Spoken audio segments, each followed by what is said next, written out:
IAS Bharat Yadav train में ticket checker से काबिल कलेक्टर तक असल जिंदगी की कुछ कहानियां ऐसी होती हैं जो हमें सपनों पर यकीन करना सिखाती हैं। जिंदगी के पथरीले सफर में पहाड़ सी परेशानियों को परास्त कर आगे बढ़ना सिखाती हैं। आईएएस भरत यादव की कहानी भी संघर्ष से टूटकर बिखरने के बजाय संघर्ष से लड़कर निखरने की कहानी है। ये कामयाबी की वो कहानी है जिसका ताना बाना कड़ी मेहनत, बड़ी शिद्दत और लगन से बुना गया है। भरत यादव जी का जन्म दतिया में छोटे से गांव उदगवां के एक साधारण किसान परिवार में हुआ। 5वीं तक गांव की ही सरकारी हिंदी मीडियम स्कूल में पढ़ाई की। फिर 6वीं से 10वीं तक शिवपुरी के नवोदय स्कूल में पढ़ाई की। भरत जी बताते हैं कि कभी आईएएस का सोचा नहीं था, लेकिन नवोदय विद्यालय में पढ़ते वक्त एक बार वहां जिले के कलेक्टर आए। विद्यालय का भवन बेहद जर्जर था। उन्होंने तत्काल उसकी मंजूरी दे दी और भवन बन गया। यही वो पल था जब मैंने तय किया कि जिंदगी में कलेक्टर ही बनना है। 10वीं की पढ़ाई के दौरान ही रेलवे में वोकेशनल कोर्स के लिए चयन हो गया। रेलवे के माध्यम से ही 11वीं और 12वीं की पढ़ाई मुंबई में की। 12वीं के बाद साल 1999 में रेलवे में टीटीआई के लिए चयन हो गया। ग्वालियर की जीवाजी यूनिवर्सिटी से असंस्थागत छात्र के रूप में बीए और राजनीतिक विज्ञान में एमए किया। रेलवे में नौकरी के दौरान ही पीएससी की तैयारी भी की। 2008 में यूपीएससी में चयन हुआ और मध्य प्रदेश कैडर के आईएएस अफसर बने।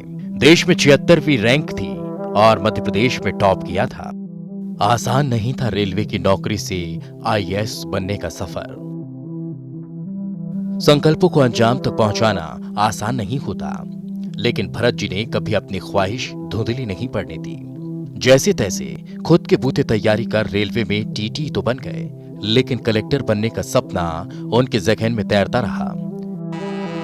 ट्रेनों में टिकट चेक करते हुए वो रातों के सफर के दौरान किताबें पढ़कर यूपीएससी की तैयारी किया करते थे।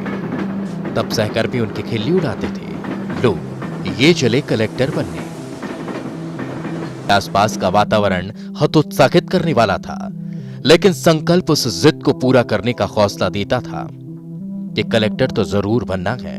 यह जुनून और जिद ही थी कि हिंदी मीडियम सरकारी स्कूल में पढ़कर भी भरत यादव आखिरकार आईएएस बन गए। जिन सरकारी स्कूलों में पढ़ाई लिखाई को लेकर अक्सर सवालिया निशान लगता रहा, एक बड़ा वर्ग जिन सरकारी स्कूलों को हमेशा हे की नजर से देखता है, भरत यादव जी उसी स्कूल से निकलकर एक आईएएस अफसर बनते हैं और साबित करते हैं कि सरकारी स्कूल में पढ़कर भी जिंदगी में श्रेष्ठ मुकाम पाया जा सकता है।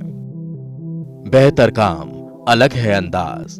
उनके लिए कलेक्टर का पद कोई ऐशो आराम का साधन नहीं, बल्कि समाज सेवा का एक बेहतर माध्यम मात्र है। उन्हें आसानी से उपलब्ध और सामाजिक सरोकार से जुड़े कामों में बढ़ चढ़कर हिस्सा लेने वाले कलेक्टर के तौर पर पहचाना जाता है।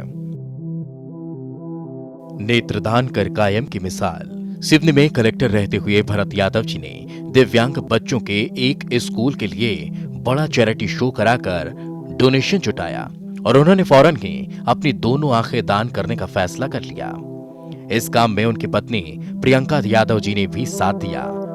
वहीं कोरोना की पहली लहर के दौरान जबलपुर कलेक्टर रहते हुए उन्होंने अपनी कार्यकुशलता और दूरदर्शिता का ऐसा परिचय दिया जिसे संस्कारधानी की जनता आज तक नहीं भुला सकी।